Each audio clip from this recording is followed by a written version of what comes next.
Craig Foster here with Roof Tech. We're at 214 East Travis Street, Travis Lofts. So what we have here is the single-ply roofing membrane. We've been having some issues on the rooftop. We came up and did a preliminary report on it, and then Primero has done a preliminary report on it. And we both see the same similar issues throughout the rooftop. And you have some primary systemic issues throughout the roof. And so what we want to do is we want to bring what you've seen on paper, we kind of want to bring it to life. Up here on the rooftop, I want to show you these areas so you can see them firsthand. So let's just start going through these things, and I'll explain them as we go.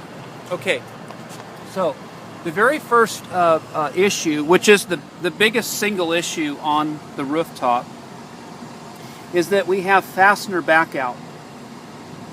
And what's happening is the membrane is settling down over the fasteners.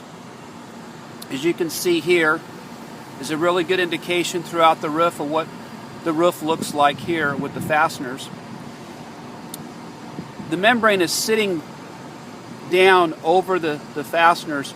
And the reason it's sitting down over the fasteners now is that the cover board that sits right underneath the membrane is collapsing. So it's allowing the membrane to sit down farther than it normally would and draping over the fasteners instead of just laying over it.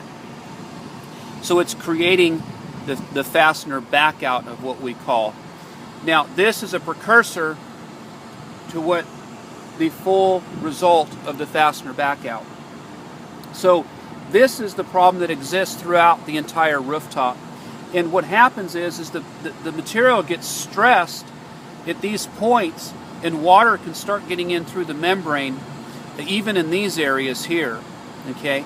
And then for sure, once it penetrates through the membrane completely.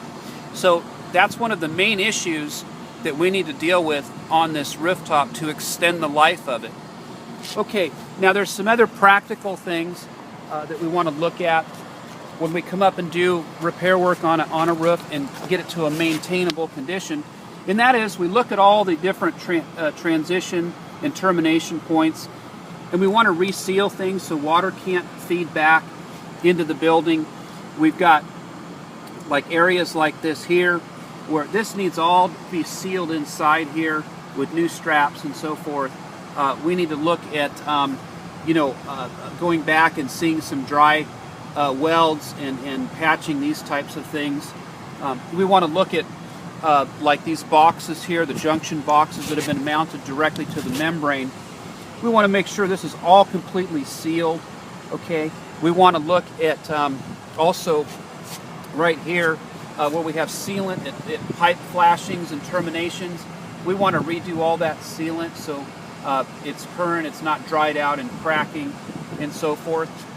Additionally, let's take a look right here. Is that, we want to look at these ponding areas. We obviously, these ponding areas need to be dried out so we can deal with the fasteners and any patchwork that we need to do at these areas. But as you look throughout the rooftop, when you see the darker areas, these darker patches, that's an indication of your ponding conditions. And so we'll need to look at that very carefully as well. And then along with doing maintenance and repair work, we want to take these sleepers. You can see this sleeper is splitting. It's got water damage to it. And so we're going to replace these sleepers to make sure that they're all in good shape. New pads underneath those. Okay, let's take a walk over here.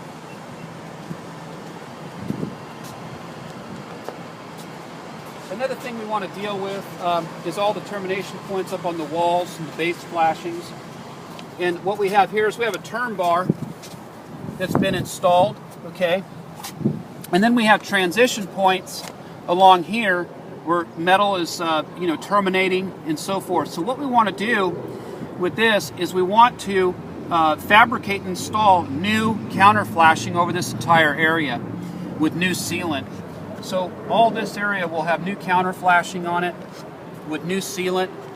So it will give it the best possibility of not leaking. Now, as we come over here, we've been looking at the drain areas, and it seems right now that the drain areas are okay.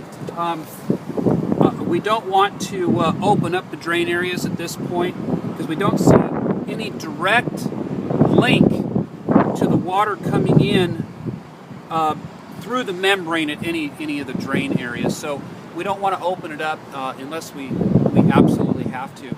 Another thing that was put on the report from Primero, and we've talked about these things, is that there's a bridging to the membrane here, okay, where there's play in the base flashing here.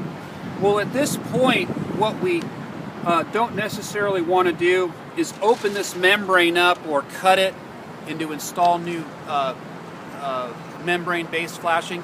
We don't really want to do that right now, so we don't want to open up the roof if we don't absolutely have to, because what that does is it forces us to have to patch that area.